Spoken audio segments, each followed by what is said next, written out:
மிதுன ராசிக்கு இந்த குரு பயிற்சி ஆக்சுவலாக 12ஆம் இடத்துக்கு விரயஸ்தானுக்கு வரார்.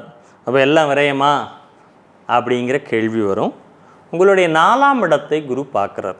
மிதுன ராசிக்கு பார்த்தீங்கன்னா ராகு கேத்து பயிற்சி போன வருஷம் 2022-23 ராகு கேத்து பயிற்சி அப்பையும் அனுகூலமாக இல்லை.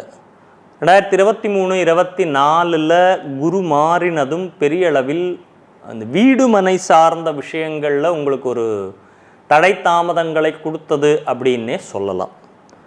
ஆனால் இப்போது உங்கள் ராசிக்கு 12 வராருன்னொன்னே உங்களுக்கு உடனே குரு வந்து விரயங்களை கொடுத்துருவார். உங்களுடைய கூட்டாளி சார்ந்து உங்களுடைய மனைவி மூலிமா அல்லது கணவன் மூலிமா விரயங்கள் ஏற்படும் அப்படின்னு சொன்னாலும் வேலை இடத்தில் மாற்றங்களை கொடுப்பார். வேலையில் ஒரு சின்ன மாற்றம், தொழில் பண்ணிகிட்ருக்கீங்கன்னா வேலையை எக்ஸ்டெண்ட் பண்ணுவீங்கய்யா கூட்டாளி கூட சேர்ந்து. ஏன்னா நல்லதையும் பார்க்கணும். நம்ம இங்கே பாசிட்டிவாக இருக்கக்கூடிய விஷயங்கள் மிதுன ராசிக்கு அப்படின்னு பார்த்தோம்னா வேலை இடம் மாற்றம் அல்லது வேலையை நம்ம தொழில் பண்ணிகிட்ருக்கோன்னா அதை எக்ஸ்டெண்ட் பண்ணது, ஒரு பிரான்ச்சஸ் ஓப்பன் பண்ணுறது, அப்படியான முயற்சிகள், தொழில் ரீதியான முயற்சிகள், நீங்கள் எடுக்கக்கூடிய முயற்சிகள் நல்லாயிருக்கும்.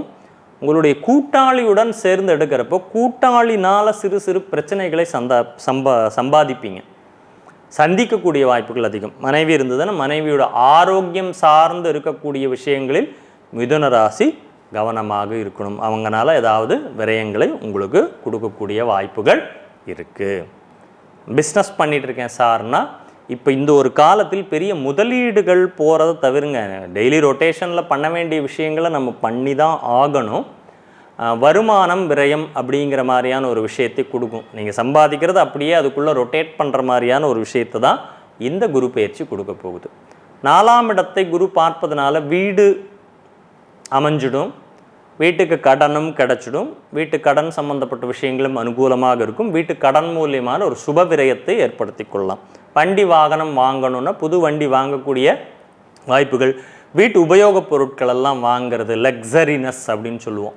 அப்போ வீட்டு உபயோகப் பொருட்களை வாங்குவது, 4ஆம் இடத்தில் இருக்கக்கூடிய கேத்து பகவான் நாளில் உட்கார்ந்துட்டுருக்கார். அது ஒரு தடையை கொடுத்துட்டு இருந்தாருன்னா அந்த தடை இந்த குரு பார்வையினால் உங்களுக்கு நிவர்த்தி ஆகக்கூடிய வாய்ப்புகள் நல்லாவே இருக்குது. இந்த குரு பயிற்சி உங்களுக்கு வீடு மனை வாசல் யோகத்தை கொடுக்கும். வேலையில் ஒரு மாற்றம், வேலை மாற்றம் அல்லது வேலையில் இடமாற்றம், வேலையினுடைய தொழில் ரீதியாக இருந்தீங்கன்னா தொழில் எக்ஸ்டென்ஷன் நடக்கும். குழந்தைகள் சார்ந்து இருக்கக்கூடிய விஷயத்தில் ஒரு கவலையை உங்களுக்கு உருவாக்கும்.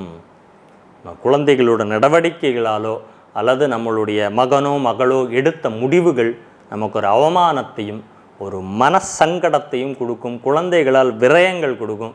குழந்தைகள் நம்ம விட்டு பிரிந்து செல்வது, இப்போ படிப்புக்காக படிப்பு வேலை இது சார்ந்து வெளியூர் செல்வது, வெளி மாநிலம் செல்வது, வெளிநாடு செல்லக்கூடிய வாய்ப்புகளும் நம்மளுடைய குழந்தைகளுக்கு கொடுக்கக்கூடிய வாய்ப்புகள் இருக்குது. இப்போ மனது எண்ண ஓட்டம்னு சொல்லுவோம், நான் நினச்ச மாதிரி அப்படின்னு சொல்லுவோம்.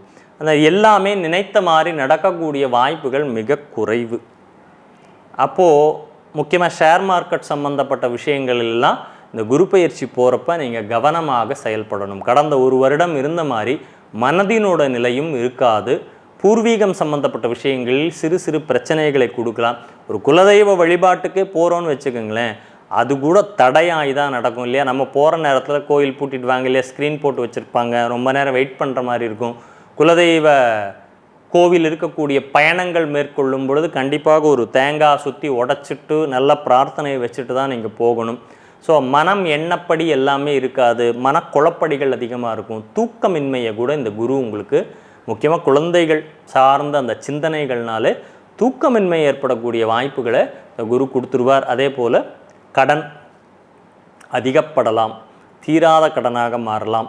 சிறு சிறு அவமானங்கள் நமக்கு ஏற்படக்கூடிய வாய்ப்புகள். இதனால் வரைக்கும் ஏதோ ஒரு விஷயம் நம்ம வெளியே சொல்லாமையே இருந்தது, வெளியே அதன் மூலியமாக ஒரு அவமானத்தை, தீராத ஒரு பிரச்சனைகளை சந்திக்கக்கூடிய வாய்ப்புகளை கொடுத்துருவார். அதன் மூலிமா மனக்குழப்பம் அதிகமாக இருக்கும். தந்தை வழியில் இருக்கக்கூடிய பாக்கியம், தந்தை வழியில் உங்களுக்கு கிடைக்க வேண்டிய விஷயம், ஏதோ ஒரு சின்ன பார்ட் இருக்குன்னு வச்சுக்கோங்களேன், அந்த பார்ட்டு கிடைக்கக்கூடிய சந்தர்ப்பங்களை கொடுக்கும். லாபம் அப்படின்னு பார்த்தோன்னா லாபஸ்தானம் அப்படின்னு பார்க்குறப்ப லாபத்தினுடைய நிலை சுமாராக தான் இருக்குது. பட் சனியினுடைய நிலை உங்களுடைய 9ஆம் அதிபதி 9லேயே இருக்கிறார். அது ஒன்று அனுகூலமாக நிறையில் உங்களுக்கு போயிட்டுருக்கு அப்படின்னு சொல்லலாம். அவமானங்கள் வரக்கூடிய வாய்ப்புகள் இருக்குது. ஒரு சிலருக்கு அவமானம் வரலாம், ஒரு சிலருக்கு அவமானம் நீங்கக்கூடிய வாய்ப்புகளும், திடீர் ஒரு யோகத்தை, திடீர் ஒரு அதிர்ஷ்டத்தை கொடுக்கலாம். மனைவி குடும்பத்தின் மூலியமான ஒரு அனுகூலங்கள் அப்படிங்கிறது உங்களுக்கு உருவாகும். மனைவி உறவு அதில் கொஞ்சம் கவனமாக இருந்துக்குங்க.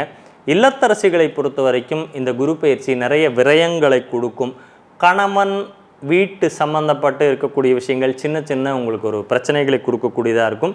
மாணவர்களுடைய கல்வி சார்ந்த இருக்கக்கூடிய விஷயங்களில் கல்வி சார்ந்து நீங்கள் எடுக்கக்கூடிய முயற்சிகள், கல்வியினுடைய வெற்றி அப்படிங்கிறது நல்லாயிருக்கும். ஆராய்ச்சி படிப்பு நான் படிக்கணும், நான் முடிச்சிருக்கேன், இனி மேலே படிக்கணும்னு ஆசைப்பட்றேன், வெளிநாடு போகணுன்னு ஆசைப்பட்றேன், வெளிநாடு சென்று படிக்கணும் அப்படின்னு ஆசைப்பட்றேன், வேலைக்கு முயற்சி பண்ணிகிட்ருக்கேன் அப்படின்னு சொன்னீங்கன்னா, மாணவர்களை பொறுத்த வரைக்கும் வேலை முயற்சிகள், ஆராய்ச்சி கல்வி, மேற்படிப்பு சார்ந்த விஷயங்களெல்லாம் அனுகூலமாக இருக்கும். முயற்சிகள் அப்படின்னு எடுத்தோன்னா முயற்சிகள் எல்லாம் சிறிது விரயம். ஒரு தடவைக்கு 4 தடவை நம்ம ட்ரை பண்ணாதான் நம்ம முயற்சிகள் வெற்றியை கொடுக்கக்கூடியதாக இருக்கும். கடன் சார்ந்து புதிய கடன்கள் வாங்கும் பொழுது உங்களுடைய ஜாதகத்தை கொஞ்சம் பார்த்துக்குங்க. ஏன்னா இப்போ என்ன தசை போகுதுங்கிறது ரொம்ப முக்கியம்.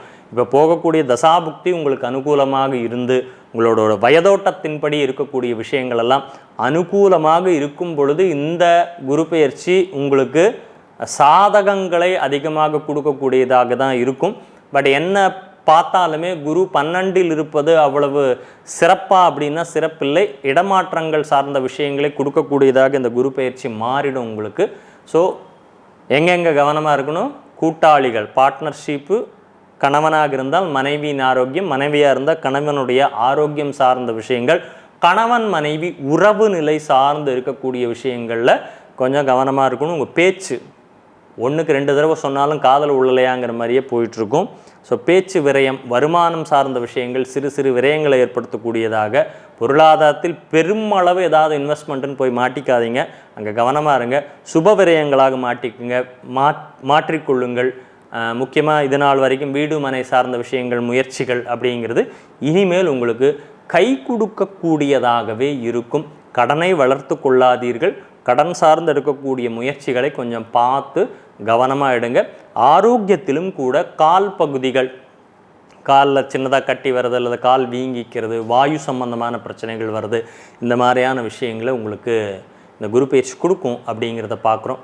ஸோ 50% இது ஒரு நல்லபடியாக இருக்குது. உங்கள் ஜாதகப்படி இருக்கக்கூடிய தசாபுக்திகள், உங்கள் ஜாதகப்படி இருக்கக்கூடிய கிரகநிலைகள், குரு யாரோட காம்பினேஷன் யார், உங்கள் ஜாதகத்தில் யாரை பார்க்குறாருங்கிறதெல்லாம் ரொம்ப முக்கியம். ஸோ அதெல்லாம் பார்க்கும் பொழுது இந்த குரு பயிற்சி உங்களுக்கு சிறப்பானதொரு குரு பயிற்சியாக அமையக்கூடிய வாய்ப்புகள் இருக்குது.